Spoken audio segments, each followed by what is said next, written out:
Hi friends, आप सब कैसे हैं? उम्मीद करते हैं कि आप सब अच्छे होंगे। दोस्तों, मैं आपका भाई राहुल कुमार तिवारी आपको तहे दिल से स्वागत करता हूं आपका अपना YouTube channel government job maker पर। एक बात माइंड में सेट कर लीजिए, क्या कि ज्ञान एक ऐसी दौलत होती है मेरे भाइयों, मेरे दोस्तों। ज्ञान एक ऐसी दौलत होती है जिसे कोई भी इंसान चुरा नहीं सकता। कहने का मतलब है कि अगर आप मेहनत करेंगे तो आप सफलता तो पाएंगे, और हाँ, आपके कोई भी रिश्तेदार हो, भाई हो, जो भी हो, आप मतलब कि उसमें से कोई छीन नहीं सकता, चुरा नहीं सकता। आप पढ़िएगा, आप अच्छे से अच्छे शिखर तक जाइएगा। दोस्तों, मैं आपके सामने लेकर के आया हूं, देखिए क्या, नाउन। नाउन में क्या? मॉडर्न इंग्लिश ग्रामर, यानी कि मॉडर्न इंग्लिश ग्रामर के अनुसार नाउन का कितना भेद होता है। दोस्तों, इससे पहले नाउन का हमने एक वीडियो बनाया है जिसका लिंक आपके डिस्क्रिप्शन बॉक्स में दे रखा है। आप प्लीज वहां से जाकर के जरूर एक बार पढ़ लीजिएगा, क्योंकि उसमें हमने बताया है नाउन का वहां पर 5 भेद: proper noun, common noun, collective noun, material noun और एब्स्ट्रैक्ट नाउन। ठीक है, लेकिन यहां पर जो अभी जो है नाउन का सिर्फ 3 पार्ट रखा हुआ है। क्या? प्रॉपर नाउन, ठीक है, काउंटेबल नाउन और अनकाउंटेबल नाउन। ध्यान दीजिएगा, मॉडर्न इंग्लिश ग्रामर के अनुसार नाउन का 3 पार्ट हुआ है, बस 3 गो। कौन कौन?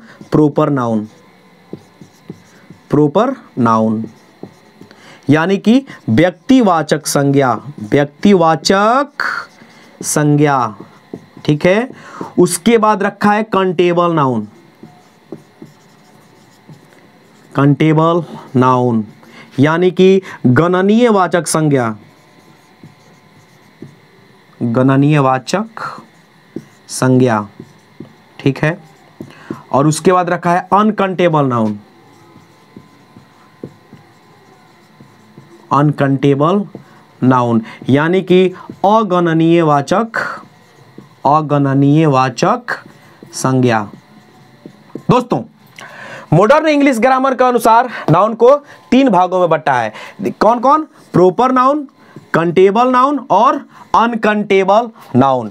ध्यान दीजिएगा, प्रॉपर नाउन उसमें भी है, जो हमने 5 को बताया है ना इससे पहले वाले वीडियो में, प्रॉपर नाउन उसमें भी है। और जो काउंटेबल को और अनकाउंटेबल को क्या किया है, यहां से आप देखिएगा, थोड़ा सा इसको मिटा देते हैं, उसके बाद हम फिर लिखते हैं। देखिए क्या किया है यहां पर, काउंटेबल में और अनकाउंटेबल में आखिर किस किस नाउन को रखा है। ध्यान से देखिएगा, काउंटेबल नाउन,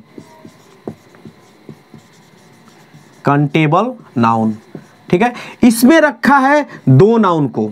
आखिर किसको किसको रख सकता है? तो वैसे ही नाउन को रखेगा जिसको वो काउंट कर सके, ठीक है।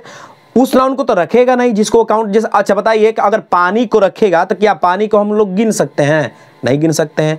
क्या दोस्ती को हम लोग गिन सकते हैं? नहीं गिन सकते हैं। यानी कि इसमें किसको रखा? एक रखा कॉमन को, एक रखा कॉमन नाउन को और एक रखा कलेक्टिव नाउन को। ध्यान से देखिएगा, तो काउंटेबल नाउन में कॉमन नाउन को रखा और कलेक्टिव नाउन को रखा। कहने का मतलब कि अगर यहां पर गाय की जाति हो, कॉमन नाउन यानी कि जातिवाचक संज्ञा, यदि गाय भर का जाति हो तो एक गाय है उसको भी काउंट कर सकते हैं, या एक से अधिक गाय है उसको भी हम क्या कर सकते हैं? काउंट कर सकते हैं। यदि क्लास में यदि बच्चे हैं, क्लास में क्या है? बच्चे हैं, उसमें लड़का भी होता है, लड़कियां भी होती हैं, टीचर्स होते हैं, तो सबको हम काउंट कर सकते हैं। यानी कि जिसको गिना जाए वह हुआ आपका गणनीयवाचक संज्ञा यानी कि काउंटेबल नाउन। अब इसमें अब दूसरा क्या है? एक अनकाउंटेबल नाउन। ध्यान से देखिएगा, अनकाउंटेबल नाउन। तो अनकाउंटेबल में क्या करेगा? अनकाउंटेबल नाउन यानी कि अगणनीयवाचक संज्ञा। तो इसमें रखा मटेरियल नाउन को और एक रखा एब्स्ट्रैक्ट नाउन को।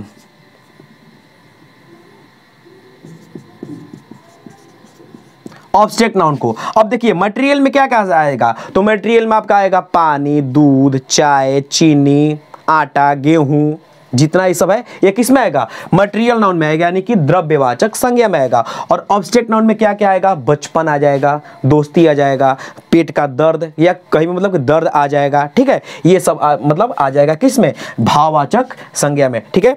दोस्तों, अब हम बारी बारी से प्रॉपर, काउंटेबल और अनकाउंटेबल का डेफिनेशन यहां पर, ठीक है, देखते हैं। तो नंबर 1 में आइए, प्रॉपर।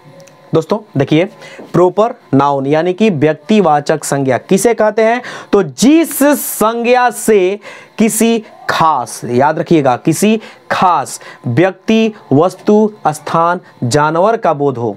ठीक है, तो जिस संज्ञा से किसी खास व्यक्ति, वस्तु, स्थान, जानवर का बोध हो तो उसे क्या कहा जाता है? तो उसे हम व्यक्तिवाचक संज्ञा कहते हैं। दोस्तों थोड़ा सा का अंतर है संज्ञा के डेफिनेशन में और ये व्यक्तिवाचक संज्ञा के डेफिनेशन में। क्या? तो संज्ञा का क्या होता है कि किसी व्यक्ति, वस्तु, स्थान, जानवर के नाम को संज्ञा कहते हैं। ठीक है, उसमें संज्ञा में क्या होता है, यानी कि noun is a naming word, यानी कि इस वर्ल्ड में, इस संसार में जितने भी चीज हैं जिसे हम देख रहे हैं या नहीं भी देख रहे हैं, वो सब के सब क्या है? नाउन है, क्योंकि सबका कुछ ना कुछ नाम है। बिना नाम का इस दुनिया में कुछ है ही नहीं। ठीक है, तो सब क्या है? नाउन है। लेकिन इसमें क्या हुआ ना कि एक चीज लगा दिया, खास, यानी कि प्रॉपर लगा दिया, खास लगा दिया कि खास व्यक्ति, खास स्थान, खास जानवर। तो ठीक है, तो इसमें क्या होता है, जिसको हम क्या कहते हैं? व्यक्तिवाचक संज्ञा कहते हैं। आपको पता होगा कि हिमालय कई गो है? एक ही है, खास है। तो जैसे हिमालय, ठीक है, रामायण,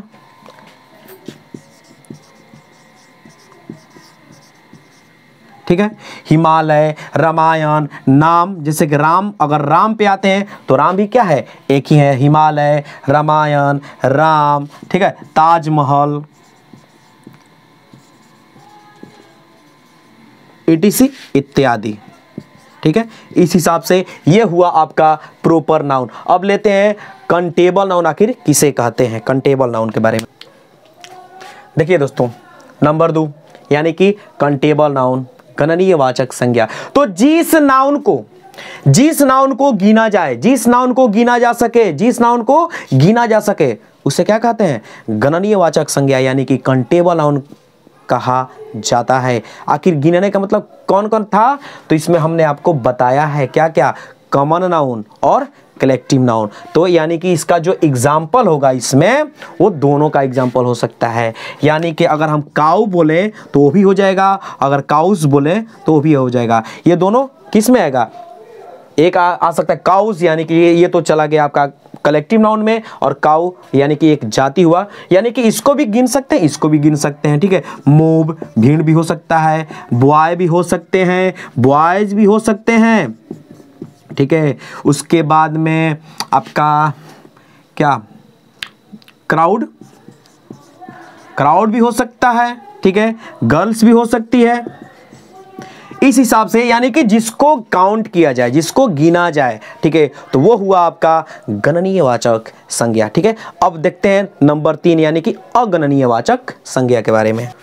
दोस्तों ये देखिए नंबर 3 यानी कि अनकंटेबल नाउन, अगणनीय वाचक संज्ञा। दोस्तों इसमें क्या होगा कि इसमें वैसे 2 नाउन हैं, कौन कौन? एक मटेरियल नाउन यानी कि द्रव्यवाचक संज्ञा, और एक अब्स्ट्रैक्ट नाउन यानी कि भाववाचक संज्ञा। कहने का मतलब कि मटेरियल नाउन में भी आप उसको काउंट नहीं कर सकते हो, चाहे दूध हो, पानी हो, चीनी हो, चाय हो, दाल हो, गेहूं हो, चावल हो, आप उसको काउंट नहीं कर सकते हैं।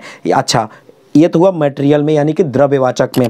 भाववाचक यानी कि ऑब्जेक्ट नाउन में क्या होता है? तो उसमें आता है आपका दोस्ती, ठीक है, दोस्ती, अंधेरा, ठीक है, लाइट यानी कि प्रकाश। तो ये सब क्या है? इसको आप काउंट नहीं कर सकते हो, गिन नहीं सकते हो। तो क्या है कि जिस नाउन को हम गिन नहीं सकते हैं तो उसे क्या कहा जाता है? अगणनीय वाचक संज्ञा कहा जाता है। दोस्तों आपको वीडियो कैसी लग रही है? यदि आपको वीडियो अच्छी लग रही है ना, तो प्लीज़ चैनल को सब्सक्राइब करते हुए अपने दोस्तों तक लिंक को क्या कीजिए? शेयर करते रहिए। तो इसमें एग्जाम्पल क्या होगा?